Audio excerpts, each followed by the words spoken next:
Welcome to Writers Radio. I'm Carol Harmon, your host for this episode, Postcards from Katherine.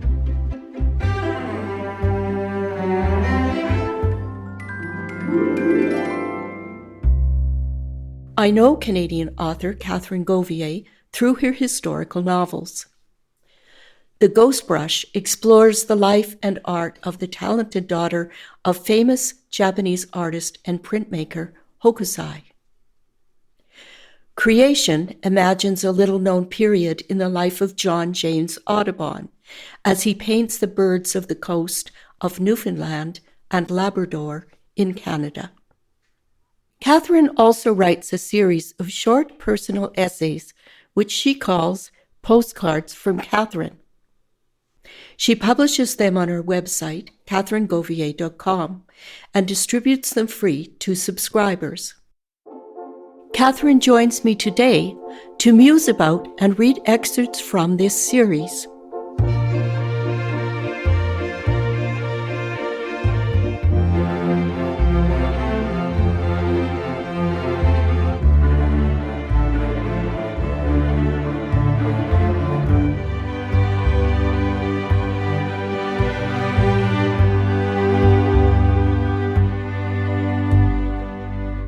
My postcards.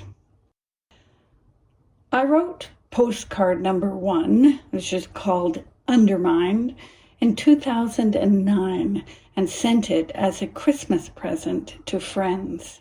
Maybe 50 people altogether. I got back cheers and queries from them. I liked that. It gave me something I was missing, a chance to reflect on where I was going, in mind and in body, and an audience, a close one, immediate and chosen. That was 15 years ago. I'm now at number 58, and the mailing list is 1,000 and climbing. The postcards are not a blog and not a newsletter. They're from a place with a picture and a date line. One might have been dashed off in a cafe in the town centre in Corsica, perhaps, or after tasting an amazing croissant in Nagano, Japan, or when bunking into a log cabin along a backwoods trail in the Rockies, or just when I'm at home. Each one is about 600 words long, and actually, I don't dash them off at all. That length is a dream to work with, short enough to polish like mad, making sure every word is just what it should be and none are wasted, but long enough to tell a story, set a scene, make a point. Nick, my husband, the former publisher, copy edits them, and often Emily Hondrick, my daughter the artist, illustrates them. I find looking back on them now, they're a kind of memory stick, a divining rod, people I met, narrow escapes in bad weather, sudden new directions in the novel I was writing, that sort of thing.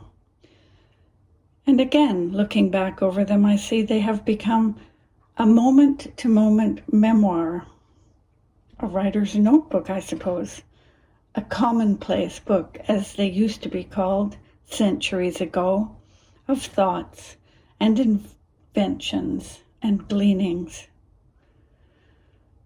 The first 10 postcards were mostly about writing the Ghost Brush and channeling this forgotten woman artist of the first rank.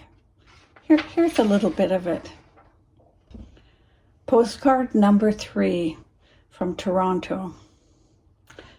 I was invited to a party. It was in a little semi-detached house on the fringes of Chinatown.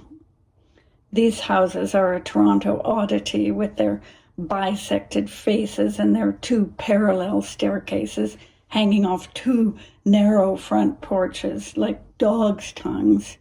Inside, the staircase carried on straight up to the second floor tilting as if it wanted to detach itself from the wall. I stayed on the main floor.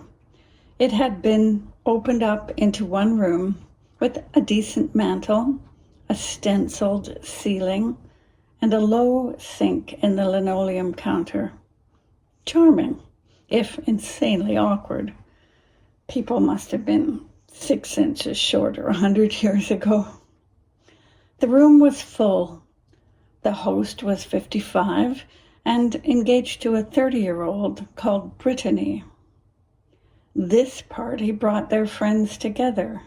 Her pals in tiny skirts and bare shoulders, his pals with gray tufts and crinkly eyes, a math prof, a used-to-be half-famous actress. I chatted with the ex-wife of a big-time lawyer I'd come across in another light, and then headed for the kitchen. The bridegroom-to-be was at the stove, stirring a pot of chili. A bespectacled man stood alongside. This was Blair Drawson, a terrific illustrator. "Oh, what are you doing these days?" he said. I told him. "Oh, Hokusai, my favorite artist," he said. I said I was interested in his daughter, the artist. And for once it wasn't, "Oh, I didn't know he had a daughter." It was, he painted her vulva. Oh, actually, I didn't know. I stared at the chili. I seemed to be blushing, but it may have been the wine. Painted her vulva? Could I have missed that? This happens.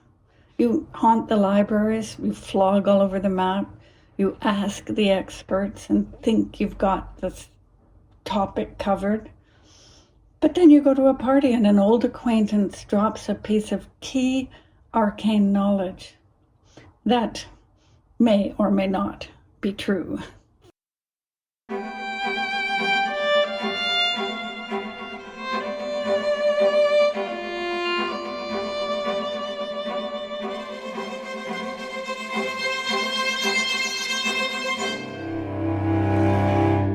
Katherine Govier splits her time between Toronto and Canmore, Alberta, a small town at the edge of the Canadian Rockies, just outside Banff National Park.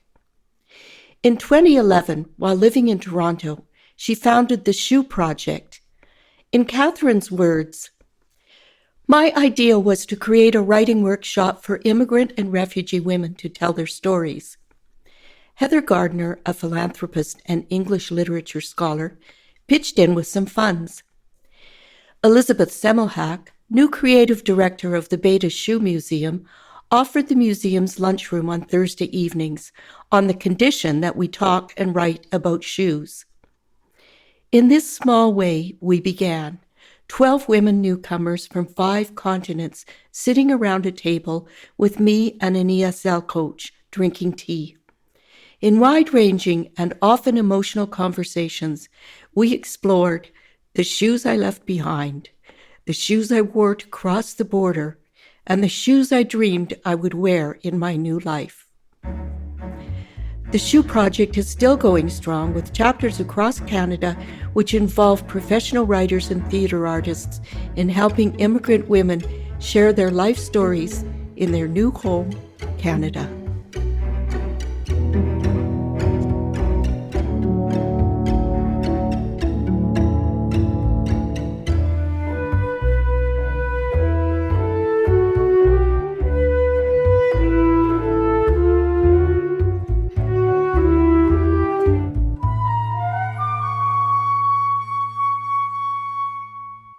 The second 10 postcards are much more personal.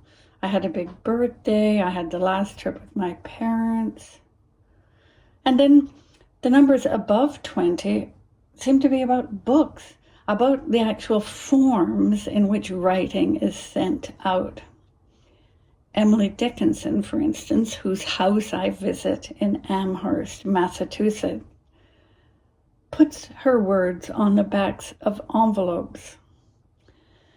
And she made other little books by hand, folding paper and threading the folded papers together with yarn to send to friends. There was something wonderful about this, private and under her own control. And I understand. Although I have to say, in my case, the postcards are virtual. The tsunami of technological change seems to have made that inevitable. I have surrendered to the inevitability of tools and the so-called improvement that tools and evolved tools and more evolved tools has made. So after 30 postcards, I seem to be writing a lot about snow. Of course, then there was the pandemic. Lockdowns got me down, but I emerged from them in a more celebratory mode. So here's a bit of my most recent postcard. It's called Postcard 58. It's from Canmore, Alberta, convenience store. This afternoon, I opt to scroll Main Street instead of X, formerly known as Twitter. The ongoing tragic tally of murdered journalists, wrongly convicted nurses, moronic presidents, and decimated hospitals quite simply force me out of my office chair. It's late on the last day of 2024. Shops are closing, but Kitty Corner, across from the Canmore Hotel and the credit union, is the almost always open convenience store called Rusticana. I wander in. Jennifer presides at the till. She is a woman of a certain age with a coxcomb of white hair clipped atop her head. She's busy with the customer. When is your basil coming in? Oh, I think this afternoon. I'll text you. I step up to say, wow, that's great service. But there's a lost-looking guy in one of the 3 short aisles. What are you looking for, says Jennifer. Black-eyed peas. No, go to Nutter's. I just came from Nutter's. She's sorry. Rusticana, and especially Jennifer, aim to please, but they can't have everything. It's a small town here where health food seekers alternate with this other guy who's buying a couple of cigars. What they do have is fresh eggs from Noble Ford, soap from Salt Spring Island, grated fondue cheese from the local butcher, tomato sauce from the Moose Shed, and Coslick's Canadian mustard. All that, and the usual Coke, toilet paper, and lottery tickets. Jennifer makes no distinction between customers. People want to establish that they're local, she says. I feel like everyone here is from somewhere. She occupies a power position behind that slightly raised till, and she knows it. She's in control. Maybe a guy comes in wearing a black balaclava. She won't serve him till he takes it off. He complains it's 40 below outside. I have to see your face, she insists. She hasn't had any real trouble in the decade she's been a manager here. The rare, aggressive customer, very rare, yes. The drinkers, I can smell their last night. The middle school kids stealing, she can handle. If the parents are kind, I will work with the kids to pay off what they stole. I'm all about forgiveness, she says. If a homeless person is hungry, she sends them down the block to the city hall where they will be given a sandwich. Sometimes others need help. Yeah, there are people from the Lodge, which is an old age home, who we keep an eye on, or I do, says Jennifer.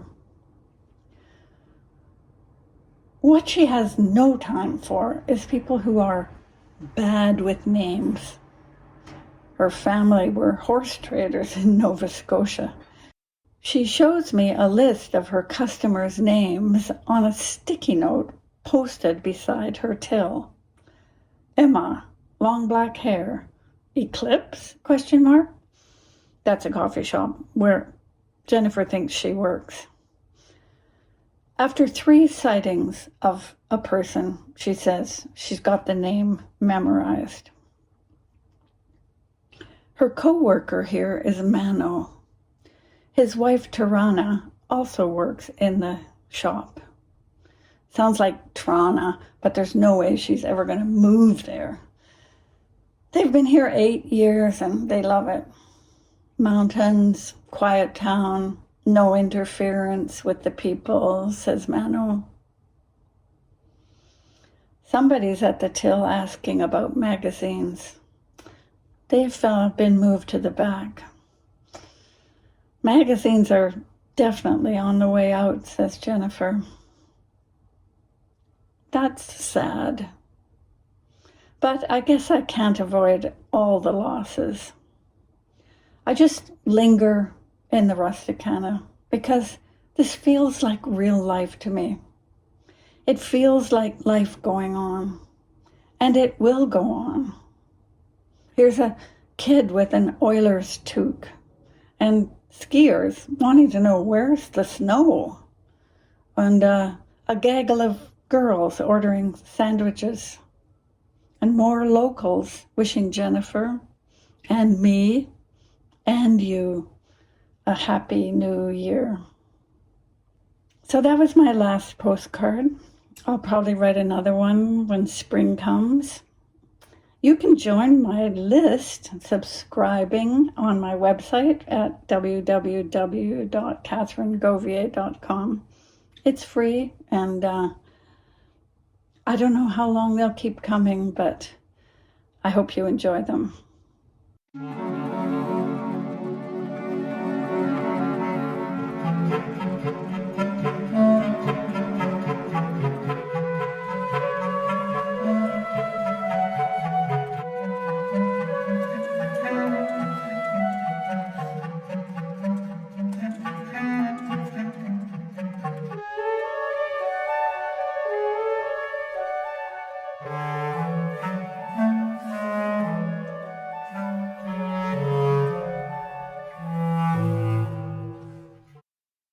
I asked Katherine for one more postcard to round out the program.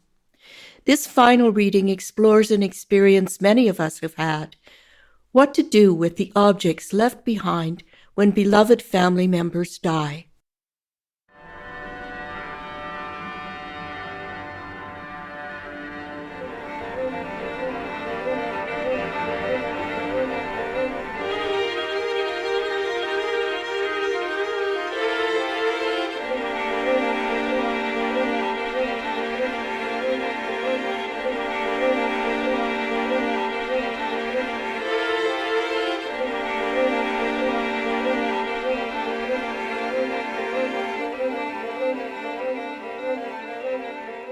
Postcard number 35, July 20th, 2016.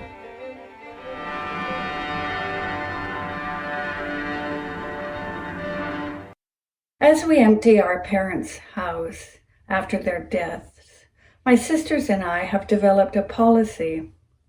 We try to give objects to the young in our family, but we're not very successful. The IKEA generation has smaller homes and marginal interest in landscape painting. We love to sell things, but we could care less about the price. We donate to charities, and we throw things away, only as a last resort. This policy is time-consuming.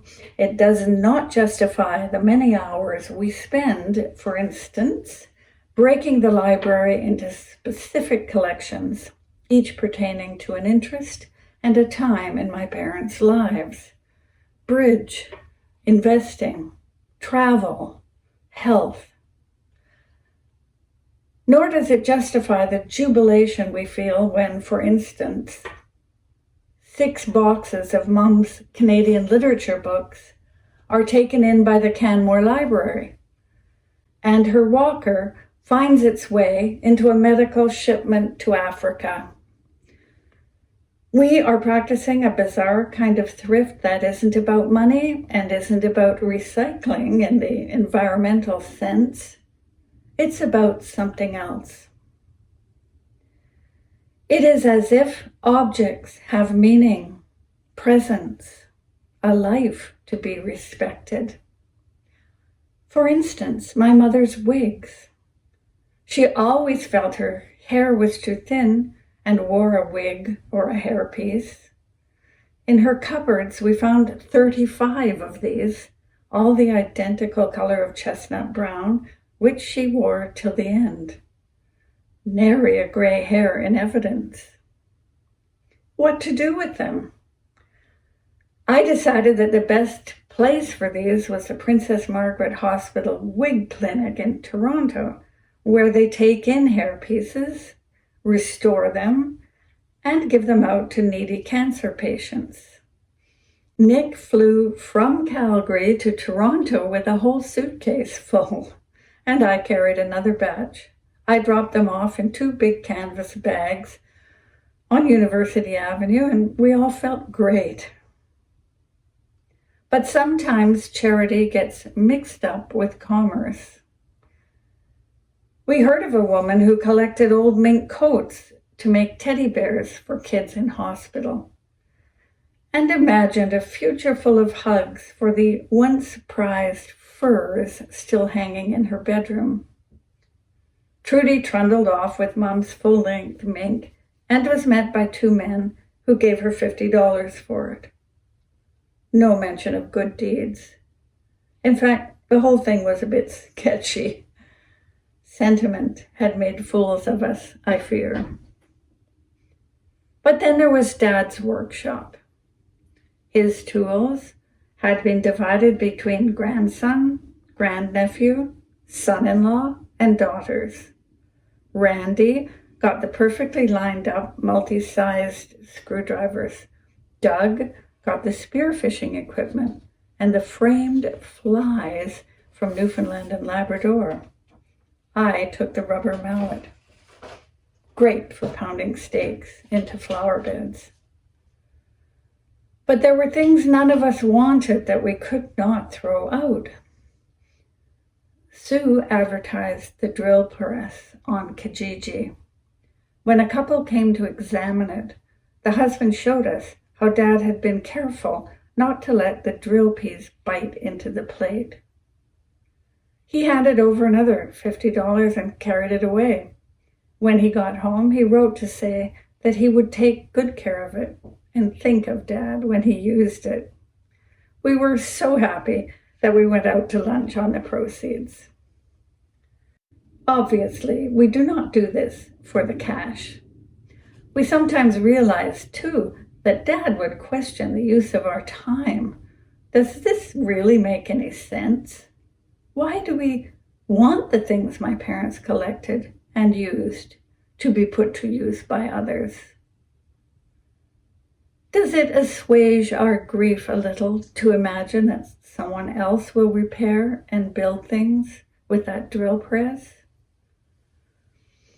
Or do we just wish to bask in a glow of thrift that speaks of earlier days and that our parents practiced, sometimes, so well? Perhaps we want things to live on, even if their owners cannot, especially as their owners cannot. Objects have a greater shot at immortality than we do, and it is satisfying to try to ensure the ongoingness of things.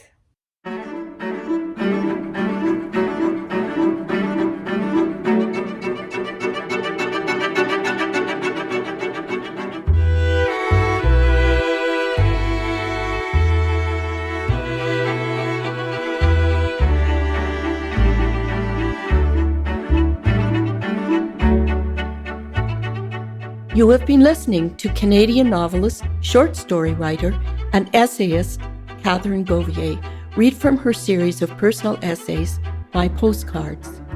Thanks to Katherine for joining me today.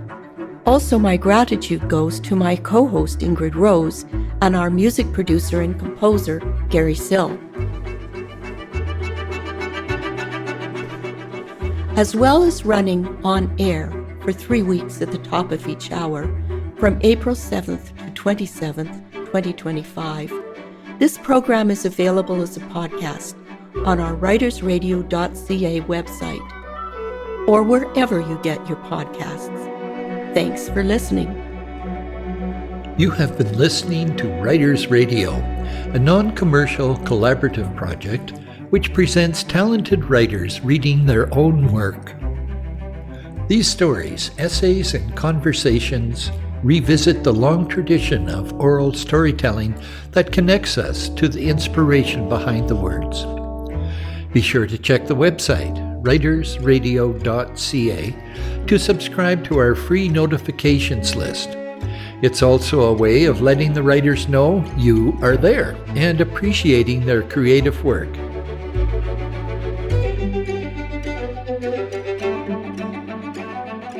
Writers Radio broadcasts from Half Moon Bay on the Sunshine Coast in Canada, traditional tribal land of the Sechelt Nation of the Coast Salish peoples. We express our gratitude for their wisdom teachings and land stewardship.